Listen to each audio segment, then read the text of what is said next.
최근 한국기계연구원과 원자력연구원의 신임 원장이 선임됐습니다.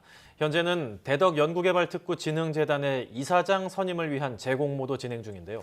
네, 대덕특구 전체를 아우르는 기관인 만큼 이 일이 더 신중하게 진행이 돼야 할 것 같은데요. 과학기술의 최전방, 대덕의 소식을 직접 알아보겠습니다. 대덕넷의 박은희 기자 연결됐습니다. 안녕하세요. 안녕하세요. 네, 연구개발특구 진흥재단 이사장 선임 이게 무산된 게 지난해로 알고 있는데요. 지금은 그러면 이게 계속 공백이 이어지고 있는 건지 어떤 상태인지 궁금한데요. 네, 연구개발진흥재단 이사장 선임 공모는 지난해 11월 진행됐습니다. 네. 당시 오태식 한국항공대 교수와 이경호 대전지역 사업평가단 단장, 이영수 한국생산기술연구원장이 3배수 후보에 이름을 올렸는데요. 하지만 최종 이사회에서 과반수 득표가 나오지 않아 결국 무산되고 말았습니다. 재공모 과정에서 대덕 특구인들이 인사검증을 해야 한다는 내용을 담아 국회에 청원서를 보냈는데요. 청원서가 받아지며 이사장 추천위원회와 더불어 이사장 후보를 발굴하는 서치 커미티가 동시에 가동되게 됐습니다. 지난해 11월부터 진행이 됐는데 아직까지도 결정이 안 됐으면 한 5달 정도, 공백 기간이 상당히 긴 것 같은데 이게 이사장 추천위원회가 있는데도 불구하고 서치 커미티를 새로 가동을 하게 됐다라고 말씀해 주셨잖아요. 서치 커미티가 뭔지부터 좀 설명을 해 주시죠. 네, 서치 커미티란 우수 인재 발굴을 위해 각 분야 전문가들로 구성된 인재 발굴 추천위원회라고 할 수 있는데요. 현재 서치 커미티는 카이스트 등 이공계 특성화 대학에서 기관장 선출 시 활용되고 있고요. 이번에 특구재단 이사장 선임에도 도입됐습니다. 그러니까 이제 기관장을 선출을 할 때 어떤 사람인지 검증을 하고 정말 우수한 사람인지를 알아보는 그런 기관이다 생각을 하면 될 것 같은데 이 서치 커미티 가동 이후에도 우려가 계속되고 있다고요? 네, 특구진흥재단은 앞으로 공개 모집과 서치 커미티 추천 후보를 대상으로 추천위원회에서 서류 심사와 면접을 진행하게 되는데요. 서치 커미티가 가동하기는 했지만 실효성에 의문이 제기되고 있습니다. 카이스트 등의 서치 커미티는 이사회와 미래부 장관의 추천으로 구성돼 별도의 조직으로 운영되는데요. 반면 특구진흥재단 서치 커미티는 이사장 추천위원회의 추천으로 구성됐습니다. 서치 커미티가 이사장 추천위원회의 하부 조직으로 구성되는 셈인 거죠. 그렇기 때문에 형식적인 절차만 마련된 것이라는 우려가 일고 있습니다. 네, 이런 기관 이사장 선임이 계속 조금 논란이 되면서 공백 기간이 길어지고 있습니다. 아무래도 이런 일이 계속 반복되면 좋지 않을 것 같은데 비단 이런 이사장 선임 관련 논란이 이번에만 있는 일이 아니라면서요? 사실 이사장 선임과 관련한 논란은 이번 5대 이사장 공모뿐만 아니었습니다. 1에서 3대 공모까지 모두 기획재정부 전신인 기획예산처 출신 고급이 인사가 독점돼 왔었습니다. 네. 4대 이사장 공모 때엔 특구진흥재단이 미래창조과학부 산하로 이관되면서 미래부 관료 출신인 현 이사장이 수장에 올랐고요. 현 김차동 이사장의 임기는 공식적으로 지난해 12월에 끝났지만 규정상 차기 이사장이 선임될 때까지 연임될 수 있는데요. 네.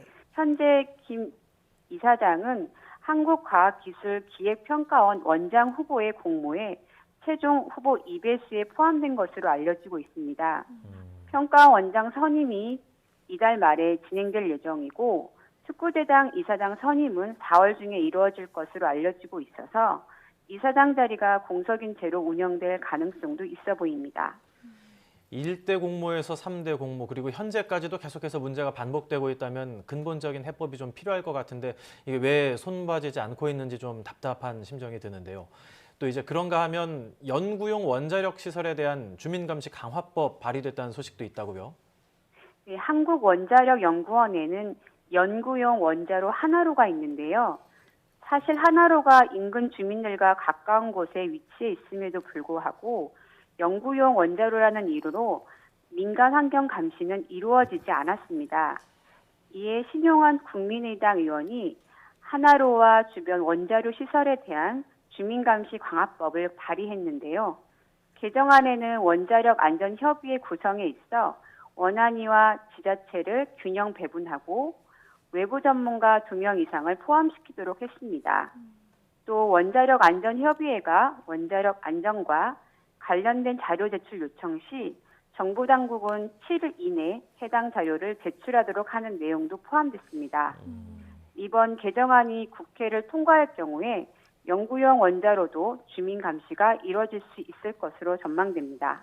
네, 우리나라도 이제 더 이상 지진 안전지대가 아니다 이런 얘기를 많이 하는데 그러면서 원전 안전에 대한 우려도 커지고 있지 않습니까? 그런 만큼 인근 주민들도 걱정이 많으실 텐데 이렇게 좀 제도적으로 보완 점이 있다면 이런 걱정도 조금은 줄일 수 있지 않을까 하는 기대도 생기는데요. 자, 이번에는 굉장히 반가운 소식이 하나 있습니다. 새로운 이 차세대 소재로 불리는 나노 다이아몬드라는 게 있는데 이걸 좀 효율적으로 정제할 수 있는 기술이 개발됐다면서요. 근데 이게 좀 이름이 생소한데 나노 다이아몬드, 아주 작은 다이아몬드 이런 뜻인지 어떤 건지 궁금한데요.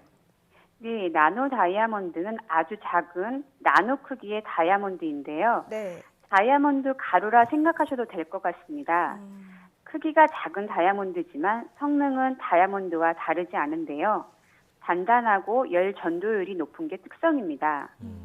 나노 다이아몬드는 표면 강도를 높이는 코팅이나 자동차 윤활유, 연마제, 화장품 등 다양한 산업 분야에 활용이 가능한 차세대 소재로 불리고 있습니다. 네, 굉장히 쓰임새가 다양한데 이걸 좀 효율적으로 정제할 수 있는 기술을 개발했다 이런 내용이지 않습니까? 그렇다면 어떻게 이걸 효율화를 좀 높인 건지 궁금한데요.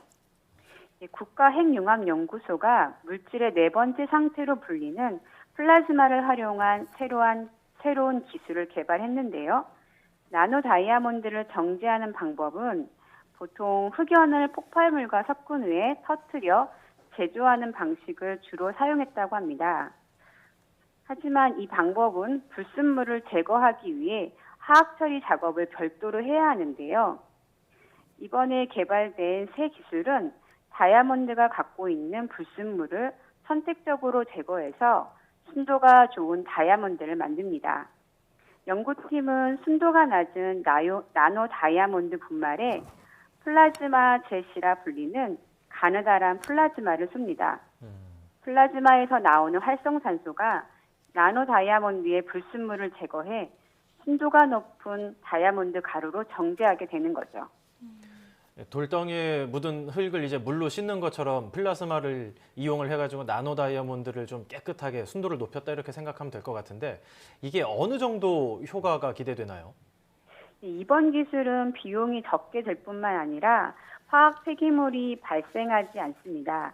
그렇기 때문에 빠른 시간에 친환경적인 방법으로 고순도의 다이아몬드를 정제할 수 있는데요. 연구팀에 따르면 현재 세계 나노 다이아몬드 분말 시장은 1,700억 원 규모인데요. 응용 제품 시장은 이보다 훨씬 큰 1조 6천억 원대 규모라고 합니다. 연구팀의 이번 기술이 상용화되면 국내 나노 다이아몬드 시장의 세계적 경쟁력 강화에 기여할 것으로 기대하고 있습니다. 1조 6천억 원대 규모에서 이제 우리 기술로 시장을 선도할 수 있다면 더할 나위 없이 반가운 소식이 될 것 같습니다. 지금까지 대덕넷 박은희 기자였습니다. 오늘 말씀 감사합니다. 감사합니다.